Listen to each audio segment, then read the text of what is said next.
Alright, here we go. So, we're back to thing that there's still something on the lens, but I can't figure out what it is, so I guess I won't worry about it right now. I'll do something with it later. Anyway, today now we're going to talk about resources and conservation. This is section 4, chapter 7, section 4. Yeah, see, there it is on the lens. Anyway, your objectives today. Describe two environmental impacts of mining and the use of fossil fuels. Explain 2 ways the environmental impacts of mining can be reduced, and identify 3 ways you can conserve natural resources. Alright. The limited supply of fossil fuels and other traditional energy resources have inspired research into possible new energy resources. So, again, we're worried we're going to run out, and they're trying to find ways to make what we have either last longer or find other ways to replace it. So, we're looking at traditional energy sources, and then estimating that the worldwide coal reserves will last about 200 years, and within 20 years humans will have used half the Earth's oil supply. So the number used to be different. It used to be 20, I think it was 2020, we were going to run out of everything. And they're not saying that anymore. So they're saying we still have sources that are there, but we really need to look at another way to do it. Pollution is really not helping, and then you have the other things that are going on with it, that go with it, like the long-term effects of those, and the fact that we are running low. The cost is going to keep going up. So you need to work out a different way. We also saw what we did with the mining. Think of your cookie lab, what you did to your cookie. Some of you absolutely destroyed your cookie. And we didn't even talk about what pollution would do. There wasn't a lot of pollution when we're dealing with cookies, but in real life there is a lot. So it's something we'll have to talk about. Alright, here's the environmental problems from mining. Cause both air and noise pollution, water pollution, increased erosion, soil degradation, formation of sinkholes, and the destruction of wildlife. And I think we've discussed all those. Fires, we talked about this yesterday, because fires in a coal mine are difficult to put out. They are commonly left to burn out, which may take several decades or centuries. So that once they start burning, they'll smolder under the ground, and they'll burn for years and years and years. Notice this has centuries, hundreds of years. They'll keep burning. All right, so we put laws in place, and the idea is to help so we can stop the mining companies from contaminating the air and the water that we breathe, the water we drink, and the soil itself. They must comply with the Endangered Species Act, which means that they can't destroy any habitat of any animal that's endangered. That would include like the gray wolf this year in New Michigan just came off the endangered species list. And we also talked about reclamation. Some of you learned the hard way. Hopefully the idea is to put the area back to somewhat close to what it was.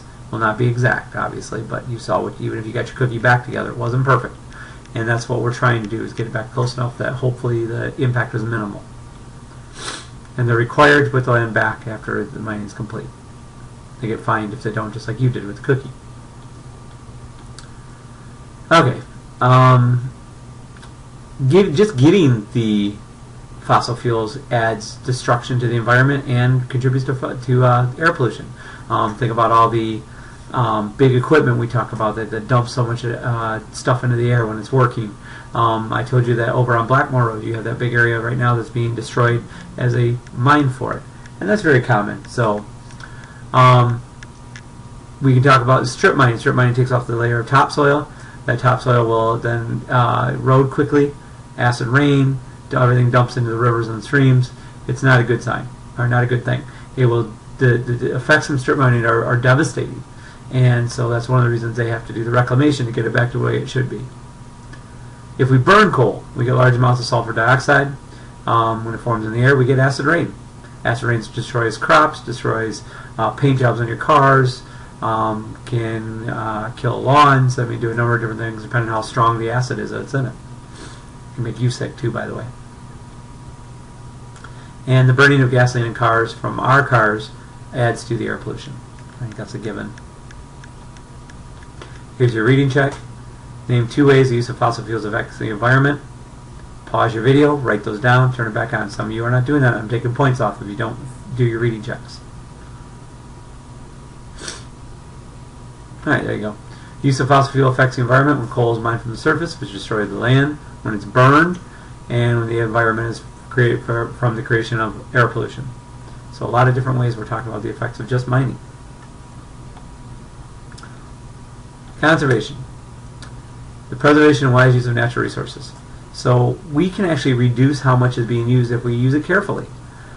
We can help reduce the environmental damage, and when we do that, and the cost of replacing those with them again. So let's use plastic, for example. Plastic is a petroleum product, comes from oil. So if you can take all your pop bottles, all my pop bottles, and turn them back in, they can recycle them. That's less oil they're going to have to take out of the ground to turn into pop bottles.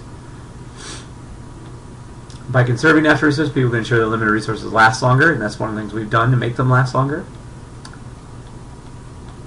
Recycling is a perfect example of that. Use waste from scraps, the process of reusing some items. There is energy involved in recycling, but it's less than the energy of making new resources.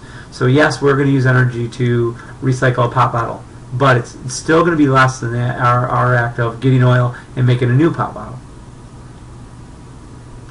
If we find something that we can use in place of something else, so say we have we want to make our airplanes out of I don't know, aluminum, which is a very common one, but yet we find that carbon, which is much more plentiful and cheaper to use, we can make carbon fiber and make our airplanes out of that. We will, and then because it's a way for us to conserve that aluminum and save money and time with it. Video went blurry again. I don't know why. Stupid video. Can't get it to focus. There we go. Alright, conservation continued. We can reduce the amount of energy we use every day.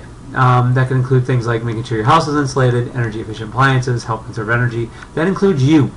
The things you do in your house. When you walk out of a room, shut the lights off. When you're not in your bedroom, turn your TV off. Here's some simple things like when you're not charging your cell phone, unplug the transformer.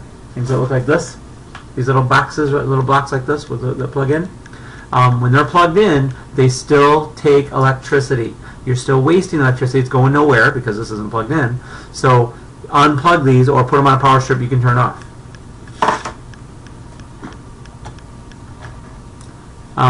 By 2025, the world will have a critical shortage of fresh water. If you look at all the fresh water in the world, there's not a whole lot to use. And we are in worry. We have greatly impacted the freshwater usage around us. Here in Michigan, we're pretty lucky. We have the Great Lakes to draw from if we need to. But there are a lot of areas in the world that are suffering now, and they're not getting the water they need. And that shortage is only going to get more severe as time goes on. We can't pollute what we have, and we can't put back what we take out. So you've got to make sure we're using what we have wisely. Okay, I don't know what that is. I click on it. Nothing. Okay. Here's some maps. This is a wind speed. They put this up to show where they could put windmills. Look in Michigan. We have a very low almost all over the state except for on the very edges of the Great Lakes. We have a low or two. But even that low up in Greater Michigan there where it says all that low dark yellow, you're going to see they're starting to put wind farms. Out west, look at Wyoming. Look at Colorado. We have great places to put large wind farms that could do a lot of good, especially along the mountains where we can't really do much with them. They're beautiful, the mountains are, but if we could actually get windmills up there or giant turbines up there, we could generate a lot of electricity for that whole part of the country and save a lot of money. Alright, thank you. Hope this one went well. That's section 4.